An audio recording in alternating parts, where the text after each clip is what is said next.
vocês estão bem? Tá tudo tranquilo? Ok com vocês? Então tá, Julia. Pessoal, agora a gente começou a gravar, então vocês podem colocar aí o nome e o número, por gentileza, no chat, para poder ficar registrada a nossa chamada, tá? Enquanto vocês fazem isso, eu vou dar algumas orientações aí para vocês. Vocês receberam um boletim, então se alguém tiver alguma dúvida, pode mandar por e-mail, por mensagem, ali direto no Moodle, tá? Como foi feita a composição de nota, porquê da nota de prontidão, lembrando que na nota de prontidão eu considero também a participação, mas sei respeitar aquele aluno que é mais tímido, que não se coloca na aula, tudo bem, também não vou tirar a nota dele, acho que tudo leva o seu tempo, para você começar a participar, não tem problema. E a participação que eu cobro, porque não é importante só aqui na aula, é importante para a vida, né, você questionar, mas eu sei que cada um tem o seu tempo aí de começar a se expor, ou medo também rola, ansiedade, não tem problema, eu levo tudo isso em consideração, tá bom? Então, se alguém tiver alguma dúvida sobre nota, só escrever lá direto no Moodle, ou se tiver desesperado mesmo, aí qualquer coisa a gente fica um tempinho a mais depois na aula, a gente já resolve agora, combinado? Ok? Então, só para relembrar que a gente fez na aula passada, o que a gente vai fazer na aula de hoje, a gente começou com a filosofia de Platão. Na verdade, a turma da São Francisco aí está super adiantada, tá? Algumas turmas eu nem comecei Platão, então a gente vai com calma, né? A gente falou do mito da caverna, a gente falou da importância do mito para poder entender aí a vida de Sócrates, que é aquele que se solta de suas correntes e vai buscar o conhecimento, e aí ele volta para a cidade de Atenas tentando aplicar o seu método, que é o da maiêutica, e ele é, né, condenado à morte, igual aquele prisioneiro que se solta da caverna e retorna para a caverna para alertar os demais que a realidade das coisas estava do lado de fora, também é espancado até a morte. Isso vocês lembram, pessoal? Sim. Não, tá. Uma dúvida aí sobre o mito da caverna. Ele vai ser super importante para a história da filosofia. E tem como, tadinho, né, Júlia? E tem como usar essa ideia, né, daquele que se solta das suas amarras e vai buscar a verdade com o uso da razão para aplicar em temas de redação, principalmente quando for tema ligado a questões de fake news ou de crenças do senso comum brigando aí com a questão da ciência, né? Então dá para vocês usarem já uma ferramenta da filosofia para vocês usarem aí nos temas de redação que surgirem, tá? E só uma dica também, para os alunos do terceiro, do médio, eles me mandam muitos e-mails questionando, por exemplo, temas de redação, qual filósofo que eles poderiam usar, né? Não como usar necessariamente, mas qual eles poderiam usar. E isso ajuda também para vocês ampliarem aí essas ferramentas de argumentação nos temas de redação. Então, vocês podem fazer isso também. Claro que a turma do terceiro ano faz isso com mais frequência, porque eles já viram quase que toda a história da filosofia. A gente está começando aqui ainda, a gente está nos gregos, né, da antiguidade da Grécia aí. Mas vocês vão ver que ao longo dos anos aí esse repertório vai sendo bem amplo para vocês usarem como ferramenta, tá? Então, eu vou começar a compartilhar com vocês, mesmo o PowerPoint da aula passada, que a gente não chegou no final, ele já tá lá inteirinho para vocês no Moodle, né? Estou colocando material adiantado. Quem quiser ter o material aí do ladinho de vocês para acompanhar as aulas, tanto PowerPoint como material de apoio, eu já estou colocando adiantado, porque tem aluno que acha que isso facilita para acompanhar a aula, tá? Então, já tá lá inteirinho no Moodle para vocês. Só começar a apresentação, então. Esqueci minha água, não, minha água tá aqui atrás. Então, são os mesmos slides, né? A gente começou falando um pouquinho dessa passagem de Sócrates por Platão.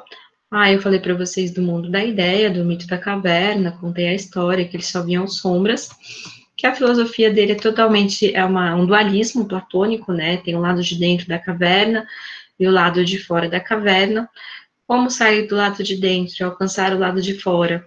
É através desse método da reminiscência, que é a rememoração dentro de si mesmo, através de um diálogo, por isso que a gente chama de método dialético, porque é um diálogo que você faz com você mesmo, para relembrar a verdade sobre as coisas. Afinal, você já teve contato com essa verdade ao nascer, ao ser inserido num corpo, você é inserido na sua caverna. E aí, como o mundo atrai muito mais os sentidos, que é o tato, olfato, visão e paladar, a gente acaba entendendo que esses sentidos nos dão a verdade sobre as coisas, né, que são a aparência e tal. Só que os sentidos nos enganam, né? Eu sou doente, por exemplo, da visão. Se não fosse a criação do óculos, né, a descoberta aí do óculos, o uso do óculos, eu ia achar que esse bando de borrão que eu vejo aí é a verdade das coisas. Então, os sentidos nos enganam, a gente tem que usar, então, a razão para poder buscar a verdade das coisas. Então, através desse método dialético, tá? Por isso que a gente chama a filosofia de Platão de uma dicotomia entre o mundo das sombras e o mundo da razão, o mundo inteligível aí. Já foi questão de vestibular da Unesp 2 vezes essa pergunta sobre a dicotomia do mito da caverna de Platão, da filosofia da teoria do conhecimento de Platão. Como que caiu isso na Unesp, né? Uma das questões foram em 2 anos consecutivos, tá? Em 2 anos diferentes, só que consecutivos. E uma das questões pediu para fazer a contraposição entre essência e aparência. Então, a essência é o lado de fora, é a verdade, né, imutável, que você só pode ter acesso com o uso da razão, e a aparência seria o lado de dentro da caverna, que é o mundo das sombras, que você tem acesso através dos sentidos. No ano seguinte, pediu para fazer a contraposição entre o lado de dentro e o lado de fora da caverna. Então, era a mesma pergunta, eles só usavam características, né, diferentes para a mesma filosofia que é o mito da caverna. Então, a Unesp cobra bastante aí o Platão também. E dentro de uma estatística que eu fiz das questões de vestibulares aí, 23% das questões é sobre a filosofia da Grécia Antiga, que é Sócrates, Platão e Aristóteles, que é a matéria aí do primeiro ano. Logo mais a gente vai começar a entrar em Aristóteles, tá? Então, aqui só para rever, só para relembrar, a gente tem essas 4 divisões aí no mito da caverna de Platão. Dentro da caverna, né, lá no fundo, onde só se vê sombras, é a área da ilusão, ilusão criada pelos sentidos, tá? Um pouquinho ali no meio, onde se encontra o preso, né, é a área da crença, porque as nossas correntes são as nossas crenças, a religião, a educação, a cultura no qual está inserido, que seria o senso comum aí. O que é o senso comum? É aquilo que nos dá sentido, que nos serve de guia também dentro da sociedade que a gente vive, né? São as crenças próprias daquela sociedade. Claro que elas nos servem de guia para poder também construir o nosso senso moral, saber como lidar com as coisas, como lidar com as pessoas, mas elas nos prendem, tá? A gente tem a área do uso da razão, que é ali próximo do fogo, que fica atrás do muro do caminho dos fantoches, né, dos objetos que as pessoas carregam. Ali, quase todo mundo consegue alcançar quando se livra das amarras das correntes, porque, afinal, todos nós temos, né, o instrumento da razão. A diferença é que alguns usam, outros não. E aí, aquele que consegue transpor, então, essa fogueira, que já é o uso da razão, e ir além, sair totalmente da caverna, que, segundo Platão, seria o filósofo, ele alcança a luz do sol. Né? E o que significa essa luz do sol? É a verdade sobre o que é a justiça, o que é o bem, o que é o belo, tá? São esses 3 pontos. Se só o filósofo alcança o que é a justiça de verdade, para o Platão, dentro daquele contexto que ele se revolta com a democracia por ter condenado Sócrates à morte, só o filósofo seria a pessoa capaz de fazer um juízo, um julgamento correto, porque é só ele que alcança o que é a verdade. Tá? Pessoal, deu para entender até aqui? Galera, eu não consigo ler o chat. Então, se tiver alguma questão, alguma dúvida aí, pergunta, ok? A gente chegou até aqui na aula passada, né? A gente falou do dualismo, do lado do sol estão as ideias eternas, dentro da caverna está a multiplicidade das coisas, que é o nosso mundo sensível, e aí aplicando isso num exemplo, né? A gente tem, por exemplo, aqui na nossa caverna, né, através do nosso corpo, na nossa vida, a gente tem uma multiplicidade de cães sensíveis, né? Que a gente tem diversas raças, diversos tamanhos, diversos pelos, diversas cores. São os cães que a gente encontra aí, através do uso dos sentidos, que a gente vê por aí, né?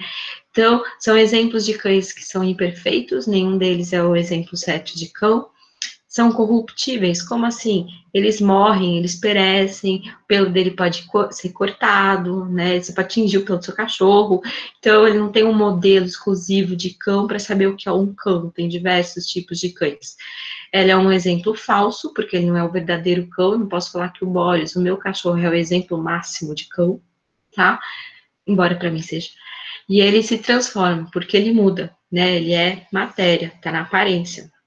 Do lado de fora da caverna, que seria longe desse uso dos nossos sentidos, tem a verdadeira essência de cão aí, né? Que o Platão, mesmo dentro do livro A República, onde ele desenvolve aí o mito da caverna, ele chama de caninidade, né? De ter a verdadeira ideia de cão, tá? Que é um animal mamífero de 4 patas, que tem um rabinho e orelhas bonitinhas, que balança o rabo, então a gente tem essa essência, essa ideia de cão, que é a mesma ideia para todo mundo, né? Para todos nós, independente de tempo ou de espaço. Quando a gente vê caminhando na rua um exemplo de cão, tá? Uma cópia desse cão perfeito que é a nossa ideia, a gente faz esse processo de dialética, claro que isso é automático, né? E aplica aquela ideia que a gente já tem, porque todas as ideias, segundo Platão, já nascem com a gente aplica aquela ideia que a gente tem de cão naquele cão para saber que é um cão, tá? Deu para entender como que funciona isso na prática, pessoal? Sim. Ok. Então, tá. Então, dentro dessa ideia aí do mito da caverna, se só aquele que sai da caverna, que é o filósofo, que alcança a verdade das coisas, adivinha quem que vai ser o bom governante segundo Platão? O filósofo, tá? Então, quando ele se revolta com a democracia pelo fato de terem acusado Sócrates e condenado Sócrates à morte, ele junto vai desenvolver também uma teoria política, tá? Que é a teoria política que a gente chama de sofocracia. Sofos de sábio, tá? Então, para ele, o rei tem que ser um rei filósofo. É aquele que consegue sair dessa caverna e alcança a verdade das coisas sobre o que é o belo, o que é o bom e o que é o justo, porque só o filósofo vai saber fazer um julgamento alcançando a verdade, sendo justo, né, sendo bom, e também belo não sentido só estético, mas de um belo ser humano, assim, no sentido de acolher a própria humanidade, tá? Então, Platão vai desenvolver uma teoria política baseada aí no seu mito da caverna, que também é a sua teoria do conhecimento. Bem, vamos ver como é que isso vai funcionar. Então, Platão, política e o rei filósofo, né? A gente encontra essa descrição da teoria do conhecimento e da teoria política do Platão no livro A República, que ele escreve logo que ele sai de Atenas, ali revoltado com a democracia. Então, somente os filósofos, que são eternos amantes da verdade, teriam condições de libertar-se da caverna das ilusões e atingir o mundo luminoso da realidade da sabedoria. Por isso que eles seriam bons governantes, tá? Vocês assistiram Divergente? Sim. Divergente? Então, vocês vão começar a perceber que algumas características do filme Divergente, Sim. Convergente, sei lá, tem 3, né? Tem um pouco a ver aí com essa organização social na República de Platão, tá? Como que seria o governo ideal segundo Platão? Para o Platão, seria o seguinte: a ideia dele é tirar todas as crianças dos pais até os 7 anos de idade. Olha o filme Divergente aí. Você tira as crianças. Essas crianças seriam acompanhadas por uma figura que surge ali com o Platão, que é o pedagogo, tá? A palavra pedagogo, literalmente, o que significa pedagogo em grego? É aquele que acompanha o caminhar da criança, o crescimento dessa criança. E aí, por volta dos 11 anos, esse pedagogo já teria conhecimento suficiente dessa criança para saber qual é o tipo de alma que ela tem. Aquelas crianças que têm alma de bronze, elas seriam educadas, né, entrariam numa escola que iriam formar aí a classe econômica da sociedade, que são os proprietários de terra, artesãos e comerciantes. Eles vão garantir então a base ali, a sobrevivência da cidade, tá? A colheita, a base material também na construção, na fortificação dos edifícios. Então, essas crianças com alma de bronze, né, reconhecidas pelo pedagogo, iriam ser educadas para formar essa classe econômica. A classe das crianças que fossem reconhecidas como alma de prata pelos pedagogos iam formar a classe militar. A gente tem que lembrar que na Grécia Antiga eles estão num período de conquistas territoriais, tá? A gente tem diversos, até mesmo narrativas históricas, né, de heróis que tem a questão da Guerra de Troia, né, que eles estão naquelas conquistas territoriais. Então, a classe militar é fundamental aí para a Grécia Antiga, tá? Então, as almas de prata formariam a classe militar e iriam estudar para poder se tornarem guerreiros, que eles são responsáveis pela defesa da cidade. E o pedagogo que percebesse que a criança tem a alma de ouro, né, porque ela é questionadora, ela vai buscar a verdade, não usa do seu senso comum, né, dos seus sentidos para poder tirar certas conclusões, ela iria então para a classe dos magistrados. Essa classe dos magistrados iriam formar os sábios e os legisladores. Desses sábios sairia o rei filósofo. Então, essa classe aí, que é a classe de ouro, ela seria responsável para garantir o governo da cidade sobre as leis. Elas iam fazer as leis, porque seriam leis justas, né? E também deles sairia o rei filósofo. Então, a ideia de Platão, tanto de educação como de política, é construir uma cidade mesmo, uma sociedade, com base ali na educação, conforme a classe que essa criança fosse inserida, tá? A ideia de Divergente vem daí, do filme Divergente. Claro que ali eles mudam, eles colocam 4 categorias, eu não lembro exatamente, eu assisti faz um tempinho, mas a ideia vem daí, tá? Claro que isso é a ideia de Platão, uma teoria. O Platão, ele tenta aplicar isso na cidade, ele vai ser chutado longe rapidinho. Nenhum pai vai querer entregar o seu filho até os 7 anos de idade. E por que era importante essa entrega do filho até os 7 anos de idade para o pedagogo, né? Porque aí não teria tempo das crianças criarem aquelas amarras que prendem os prisioneiros na caverna, no fundo da caverna, tá? Por conta da cultura, da história, da educação e da religião. Então, seriam os pedagogos responsáveis aí por esse caminhar da criança, por esse crescimento e por esse desenvolvimento. Turma, deu para entender a parte política aí que Platão queria construir? Alguém tem... Sara, eu tô com uma dúvida. Ah, por favor. Nessa ideologia que o Platão tinha de fazer esse negócio aí com o pedagogo para saber onde as crianças se encaixariam de acordo com a personalidade de cada uma e tudo. Você falou que depois dos 7 ou 11 anos elas iriam estudar e bibibibobó. Nesse momento dessa análise, vamos dizer assim, da criança, elas estudariam, tipo, alguma coisa na escola ou não? Só quando determinassem qual a vocação dela, vamos dizer assim? Estudariam, sim, estudariam. O Platão coloca isso lá no livro da República, que eles estudariam filosofia e educação física. Esse seria o ideal. Filosofia? Educação física seria, tipo...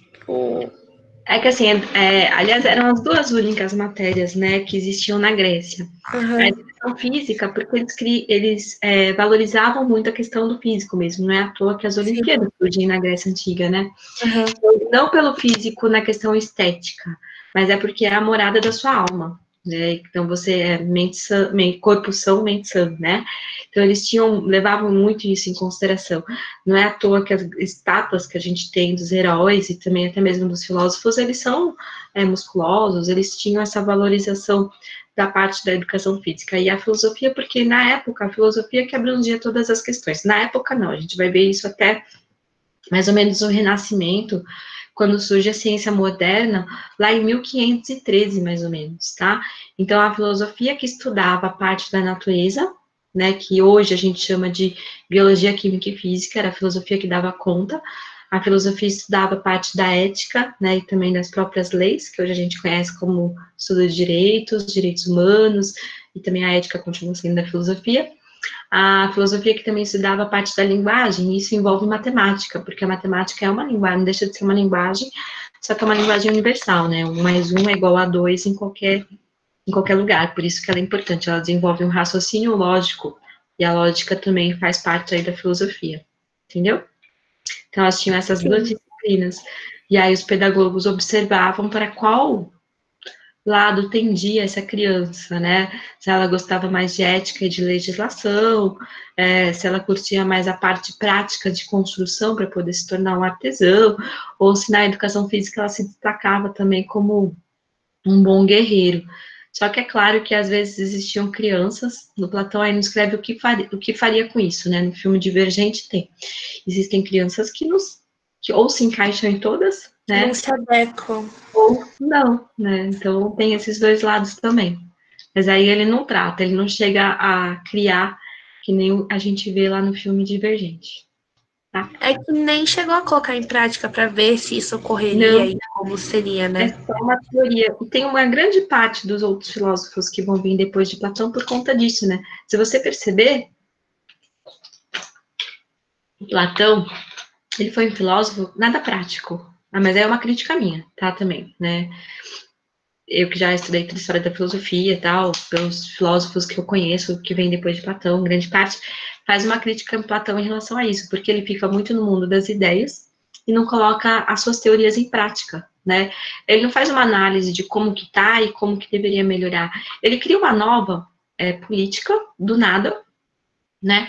Tenta colocar em prática, ninguém permite, e aí ele simplesmente deixa. Ok, entendeu? Então ele é um filósofo muito idealista, diferente de Aristóteles, tá? A gente vai ver que Aristóteles, ele pensa política de uma maneira bem diferente, e ele vai ser professor do Alexandre o Grande, que é imperador, é o grande imperador do Império Macedônico, tá? Então ele tem um lado mais prático. A ética de Aristóteles é uma ética extremamente prática, que a gente pode usar até hoje, né? Até nos nossos dias. O Platão não tem essa filosofia tão prática, uma filosofia mais idealista. A filosofia de Sócrates é mais prática. O diálogo de si consigo mesmo é uma coisa que a gente faz todos os dias, tá? Por isso que também tem aquela brincadeira que a gente fala de amor platônico, né? Porque é um amor que fica no mundo da teoria, das ideias, que a gente fica ali idealizando, imaginando, mas na prática não rola, tá? Então, prefiram aí, galera, um amor aristotélico, que é um amor que a gente consegue colocar na prática. Porque ficar só na ideia, rola, né? Então, Tá bom, obrigada. mais alguma dúvida, pessoal?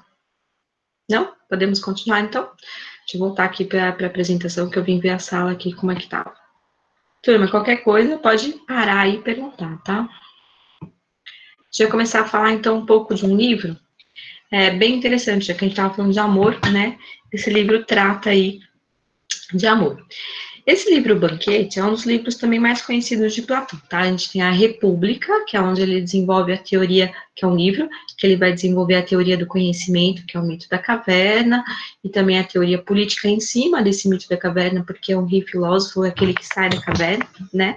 E um outro livro bastante famoso dele, que costuma cair em vestibular, e que é super bonitinho, tá? É fácil de encontrar em PDF aí, por aí, não é longo, é O Banquete. Esse livro, ele está em outro período. Ele está no período ali onde ele é aluno de Sócrates, mas eu costumo deixar por último, porque ele junta um pouco as duas teorias filosóficas, tá?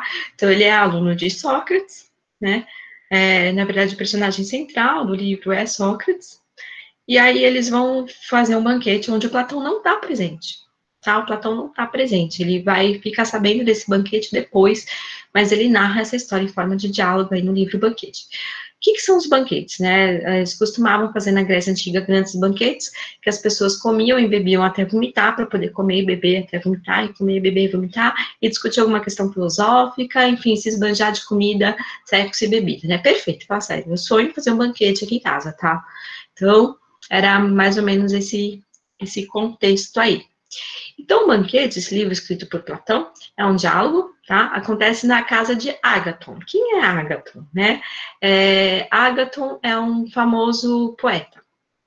Então, acontece na casa de Ágaton, onde Pausânias, que era amante de Ágaton, pessoal, o homossexualismo não tinha esse preconceito que a gente tem nos dias de hoje. O sexo, para eles, era algo, uma satisfação corporal. Simples, assim, tá? Então, podia fazer sexo tanto homem com homem, mulher com mulher, homem com mulher. É uma questão de uma necessidade biológica, né? Tanto é que a gente vê, e é natural, realmente. Tanto é que quem tem cachorro sabe que qualquer almofada tá beleza. Era mais ou menos isso.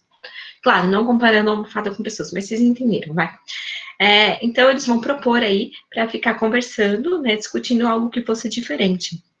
E aí, Eristímaco, que é um outro personagem, que é um médico, propõe que todos fizessem elogio a Eros, que é o deus do amor, né? Então, os convidados teriam que fazer um discurso aí para louvar o amor. E é super bonito esse diálogo que eles têm, a maneira que eles colocam sobre o amor é bem interessante. Então, Ágaton, que é o poeta, ele é o primeiro a falar, já, normalmente o dono da casa, né, que costuma ser o primeiro a fazer esse discurso, aí as outras pessoas podem ser contra ou a favor, ou colocar um outro discurso em prática. Então, para o Ágaton, que é um poeta, existe só um tipo de amor, são um Eros, tá? E que é um deus belo, jovem, feliz, hábil, corajoso, temperante e bondoso.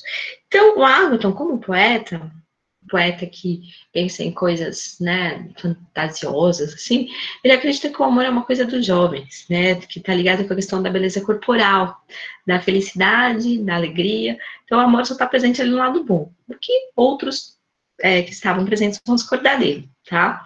O Fedro, que é um jovem que é retórico, ele faz parte da política ali de Atenas, tá? Ele vai falar que o amor é um dos maiores bens, e quando uma pessoa tem esse amor, ela tem também junto o medo da perda, né? Porque quando a gente aplica esse amor a uma pessoa, a gente pode perder essa pessoa. Então, é um dos maiores bens que a gente tem que cuidar com uma certa propriedade. Que outros participantes também não vão concordar, porque eles vão falar que o amor não é propriedade, que o amor também é saber deixar ir. Então, são diálogos ali que constroem essa ideia de amor que é muito bacana, assim, para a gente ter essa percepção, porque a ideia de amor parte da experiência de cada um, que cada um tem no amor, né? Seja de amor em relação à família, seja de amor em relação a relações mesmo, amorosas mesmo, né? Então, a ideia de amor parte da vida, da experiência de cada um. O Pausânidas, que é amante de Ágaton, né, que é o dono da casa, vai falar que existem dois tipos de amor, né? O Eros Urânio, que é um amor celeste, bom, divino e cheio de virtudes, que é aquele amor sem você ter interesse nenhum, é um amor elevado, um amor ligado muito aos pais e à família. E o Eros Pandêmico, que é um amor popular, real, satisfação dos apetites do corpo, que é um amor mais mundano, de relações sexuais mesmo. Eristímaco, que é um médico, né, que propõe esse discurso, esse debate, ele fala que o Eros organiza o movimento dos astros, atua também no nosso próprio movimento do corpo, na nossa circulação sanguínea. Ele é um médico, ele já tem noção de circulação sanguínea, tá? Que tem a ver também com a nossa própria força erótica, mas é uma força ligada mais à questão da gente querer viver, tá? De ter uma boa saúde. Então, quando você se sente uma pessoa sexy, vamos dizer, você se sente com uma certa vitalidade. Então, ele liga um pouco pelo fato de ser médico, o seu discurso está voltado um pouco a essas questões da saúde e também do próprio corpo, tá? O Aristófanes é um poeta que depois vai tirar sarro da cara de Sócrates, escrevendo um livro chamado As Nuvens, né, que é um livro que um filósofo, assim, vive com a cabeça nas nuvens, ele zoa bastante com Sócrates nesse livro que ele escreve. Ele faz um discurso bem bonito, tá? Ele fala que existem 3 gêneros de seres humanos. Olha que bacana essa ideia, esse pensamento dele. O homem e mulher, o homem, né, a mulher e o homem e mulher. Como assim? Né? Então, ele vai construir um mito do andrógeno, né? Que são seres humanos, são cortados ao meio, quando a gente é inserido aqui na Terra. A gente vive sempre juntos, mas quando a gente é inserido na Terra, a gente é cortado ao meio. Então, amar seria buscar essa metade perdida, sentir-se pleno e completo novamente para poder voar junto aos deuses, né? Porque já que quando você estava com os deuses, você era completo, estava junto com outro, quando você é inserido na Terra, você tem essa busca constante para poder encontrar o outro e voltar ao céu junto com os deuses. Então, amar seria buscar essa metade perdida, e pode ser tanto um amor hétero como um amor homo, porque a sua outra metade pode ser de sexo oposto ou do mesmo sexo. Então, ele cria o mito do andrógeno, que é bem bacana, tá? E por último, quem faz o discurso é o Sócrates. E aí aparece a primeira filósofa da história, tá, galera? Então, Sócrates, no seu discurso, ele vai citar a Diotima, que é uma filósofa, que a gente tem pouco conhecimento sobre, eram poucos escritos sobre ela, mas uma das referências está ali no livro Banquete, escrito por Platão. O Sócrates vai contar, então, aquilo que ele aprendeu com a Diotima numa das aulas dela. né? E aí ela fala que o Eros, então, é um gênio, é um espírito, é um daimon. Daimon em grego é espírito, não tem nada a ver com algo demoníaco, tá? É um espírito, não é um deus. O Eros não é um deus. E aí o Eros torna possível a ligação entre os homens e deuses, né? Como se fosse um mensageiro, tá? O Eros, ele é filho de Logos, né, desculpa, de Pênia, que é a pobreza, com Poros, que é a estratagema. Por isso que quando a gente ama e não é correspondido, a gente cai na pobreza, na tristeza. Mas quando a gente consegue usar a nossa estratagema, que é a nossa razão, a nossa persuasão, e a gente consegue ser correspondido, a gente vive feliz. O Eros, ele é amante da beleza, mas vive na miséria, porque ele sempre deseja algo, né? Ele diz e age belamente também, que nem o próprio pai, que é Poros. E ele deseja almas belas e corpos belos. Então, o Eros aí nos liga a almas belas e corpos belos. E aqui fica bem interessante. Só ver quanto tempo de aula tem. Tem 7 minutos, dá tempo da gente terminar. Vamos lá. Quando eu me uno, quando o meu amor me faz me unir a corpos belos, né? Eu me aproximo para fim de procriação e que vai me tornar também um ser imortal. Lembra que lá no início da aula de Sócrates eu falei para vocês da importância dos poetas que imortalizavam os homens num universo onde tudo é imortal e só o homem é mortal? Pessoal, vocês lembram disso? Primeiro ano? Galera, vocês estão acordados? Vocês lembram disso? Uhum. Sim. Ah, ufa, responderam, estão vivos. Então, através do amor, a gente também pode se imortalizar, segundo Sócrates, tá? Então, quando você se une com alguém porque o corpo é belo, isso vai ter uma atração sexual. Então, pelo fim da procriação, você acaba se imortalizando. E também quando você se une a almas belas, pessoas boas, também é uma maneira de se imortalizar, porque o ato desse casal, dessa união, casal, tanto de amigo, ou em relação à questão de atração mesmo, você também vai ter atos bons e você vai se imortalizar através de exemplos que você dá em vida, tá? Então, tanto faz o amor, qualquer tipo de amor imortaliza o homem aqui na Terra, tá? Então, aproxima o homem da imortalidade. Através dos corpos, a gente tem a aproximação daqueles que são harmônicos para fim da reprodução e perpetuação da espécie humana. Então, a gente torna a espécie humana, a gente imortaliza a espécie humana, e as almas belas torna essa junção virtuosa, né? Então, é a virtude que todo homem deseja. Desejo pelo conhecimento e pelo bem. Reproduzem juntos, né? Esse casal que se uniu, casal em relação pode ser amigo, ou mesmo namorado, ou um casal específico aí, se unem, então, para reproduzir ações belas e pensamentos belos. Como eles fazem ações belas e pensamentos belos, eles se tornam um exemplo também, imortalizando aquela atitude ou aquele pensamento que eles têm. E aqui a gente finaliza, então, essa parte da filosofia de Platão. Pessoal, alguma dúvida até aqui? Não. Tá, o que vocês acharam da filosofia de Platão? O que vocês sentiram aí da diferença já de Platão para os pré-socráticos, né, que a gente viu no primeiro bimestre? Algum comentário? Cadê a O que participação? eu vi de diferente é que ele, tipo, não foca tanto na natureza. Ele já foi mais pra razão, que nem você tinha dito. Que Exato. foi eu achei mais diferente. Sim, e é isso que faz a diferença, né? Por isso que a gente chama de pré-socráticos, né? Porque eles vão pensar mais na questão da natureza. Ainda tem muito de mito na filosofia deles, né? Eles ainda misturam bastante. Já a partir de Sócrates, ele já pensa a própria interioridade do homem, do ser, e aí essa linha vai seguir aí com Platão, depois Aristóteles e todos os outros. Tem uma parte da filosofia que retoma a natureza, que é a filosofia da ciência, mas é no período do Renascimento, quando a filosofia se separa e vai criar a física, a química e a biologia, tá? Pessoal, mais algum comentário? Não? Então,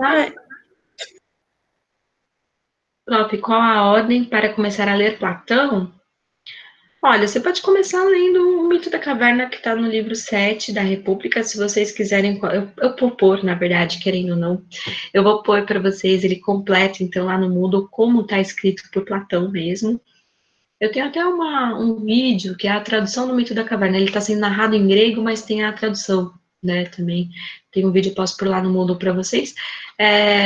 Eu acho que o Mito da Caverna é um bom início para ler Platão, que está no livro A República, no livro 7, porque ali fala o antes de Platão, né, que seria a morte de Sócrates, quando ele conta o Mito da Caverna, esse retorno do filósofo que é espancado até a morte, seria a vida de Sócrates, e aí ali ele também já dá para entender que o filósofo é que vai se tornar o rei, é o que vai comandar todo o resto, tá?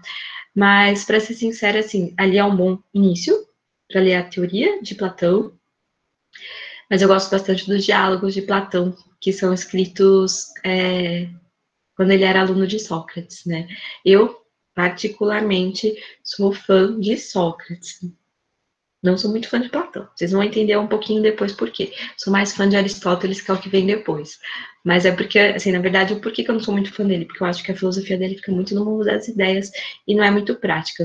Eu prefiro filosofia que seja um pouco mais prática, mas é uma questão de gosto pessoal mesmo, tá? Que vocês vão formando aí ao longo de que vocês vão conhecer a história da filosofia, beleza? Mas eu posso pôr lá para vocês a República de Platão completo no livro 7, tá? O Mito da Caverna, né? Quem tiver interesse, eu acho bacana.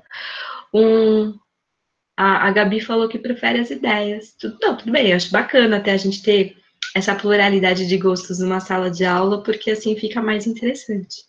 Ok. Eu tenho muitos amigos que preferem também o mundo das ideias. Eu sou mais prática. Aí é questão de gosto, né? Pessoal, um outro livro bacana para vocês lerem também, que dá uma visão ampla aí da história da filosofia, não se aprofunda, né, em nenhuma filosofia, mas dá uma visão bacana, e é um livro gostoso de ler, porque não é uma linguagem antiga, né, da Grécia Antiga, com uma tradução, é o livro O Mundo de Sofia, do Jostein Gaarder, tá? É um livro, assim, de literatura, é uma história de uma menina com 15 anos a vésperas de aniversário de 15 anos de idade. Ela começa a receber cartas anônimas, ela não sabe de quem. Cada carta que ela recebe conta uma história, bem prática, inclusive, né, de uma história mesmo, de algum acontecimento, e que está ligado àquele fato com a teoria de algum filósofo. E aí tem todo, não vou contar, dar spoilers, né, mas é muito bacana esse livro aí, O Mundo de Sofia, para vocês lerem, do Jostein Gaarder. Eu recomendo para vocês lerem assim, não pensando nas aulas ou pensando em filosofia, mas para conhecer, dar uma visão ampla aí da história da filosofia, acho bacana. Alguém já leu, pessoal? O Mundo de Sofia? Não? Então é legal. Dá para achar em PDF se vocês gostarem, tá? Ah, a Lara já leu. Você gostou, Lara? Pode escrever aí no chat ou falar, você que escolhe. Eu não terminei, eu comecei a ler um tempo atrás, eu não consegui terminar, mas eu já tô pra retomar ele faz um tempinho. Tá, porque às vezes a gente não tem tempo de ler mesmo, né? Mas você gostou, assim, o que você achou? Você acha que vale a pena? A linguagem? Sim, é que assim, eu não avancei muito mesmo, eu acho que eu li uma questão assim de uns 5, 6 capítulos. Mas é bem interessante, tipo, ela te prende, assim, bastante a história.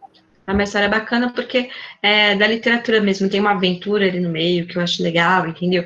Então não é só filosofia. Se você pega um texto agora no começo de filosofia mesmo, somente a tradução do grego antigo para o português, você fala, meu, o que é isso? É bacana para vocês terem familiaridade com a linguagem, mas, sim, não é legal, tá? Mas eu vou colocar o Mito da Caverna completo para vocês, traduzido direto de Platão, né? Do grego de Platão para o português, tá? Mais alguma dúvida, turminha?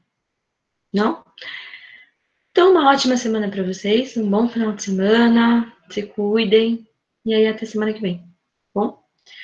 Beijos para vocês. Tchau, tchau, Júlia, querida. Tchau, Pro. Tchau. Próxima aula a gente vai fazer uma pré-prova, tá? Um simulado de prova, com questões de vestibular de Platão. Tchau, Pro. Tudo certinho. Tchau, querida. Mas Sócrates não vai cair na prova? Não, Platão. Tchau, tá. Pro. Tá? Tchau, professora. São duas questões com A e B, a gente vai fazer aqui na aula, já tirando dúvidas da linguagem, tudo, tá? É atividade mesmo. Beijos.